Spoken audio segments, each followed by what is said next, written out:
Aujourd'hui, on a eu à organiser un atelier d'échange et de réflexion sur les changements climatiques et sur la mise en œuvre de l'approche RNA. C'était l'occasion d'inviter le chef de la station météo au niveau de Nioro-Drip pour qu'il vienne vraiment partager avec l'ensemble des producteurs que nous accompagnons sur les changements climatiques. Et quand on parle de changement climatique, c'est l'ensemble des règlements au niveau du climat qu'on constate actuellement. Il est revenu sur vraiment les causes, sur les manifestations, mais aussi sur les effets et les solutions, les stratégies d'adaptation et d'atténuation au changement climatique. Parce que les changements climatiques sont de nos jours actuellement vraiment une question d'actualité. Donc ça interpelle tout le monde, aussi bien les producteurs, les chercheurs, les organisations d'appui au développement local, les ONG, pour qu'on puisse vraiment avoir des stratégies et des approches vraiment qui vont nous permettre d'atténuer et d'avoir une adaptation face à la dégradation des ressources naturelles, mais face aussi au changement climatique. Raison pour laquelle on a eu à regrouper l'ensemble des producteurs que nous accompagnons au niveau de la RNA, au niveau des mises en défense, mais aussi les producteurs céréaliers, pour qu'on puisse vraiment réfléchir sur cette question, cette problématique vraiment qui gangrène actuellement l'ensemble des producteurs, aussi bien au niveau de la production, mais aussi au niveau de la dégradation des ressources naturelles et des sols. Raison pour laquelle on a organisé cet atelier pour partager avec ces gens, ces acteurs, sur les changements climatiques, sur l'approche RNA, mais également au finish d'avoir ce qu'on appelle un plan de mise en œuvre, un plan de suivi qui va nous permettre vraiment de suivre de manière efficace et de manière efficiente l'ensemble des producteurs qui sont engagés vraiment pour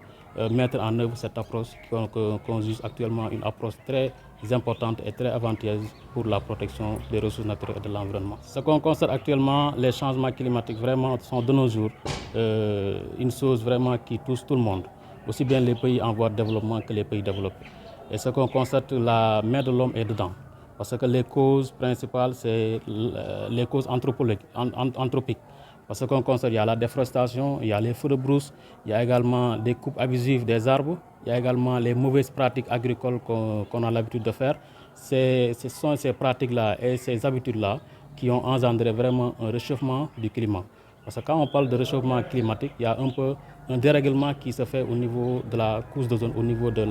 l'effet de serre, au niveau de l'atmosphère. Parce qu'il y a un effet de serre naturel. Mais ce qu'on constate avec l'ensemble des pollutions issues des transports, issues également de l'industrialisation, de la prolifération des machines et même l'usage des tracteurs entre autres, ont contribué à ce qu'on appelle la réduction ou bien même de la couche d'ozone qui vraiment ont des conséquences négatives sur la santé humaine, mais aussi sur la production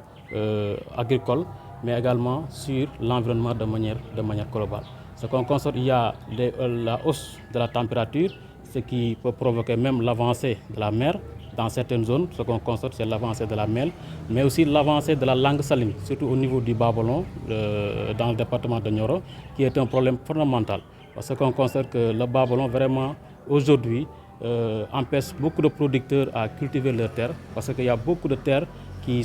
étaient cultivables aujourd'hui sont en disparition. Il y a aussi beaucoup d'espèces vraiment qu'on avait l'habitude de voir, notamment des espèces animales ou des espèces végétales qui sont aujourd'hui en voie de disparition à cause de ce changement ou bien de ce dérèglement climatique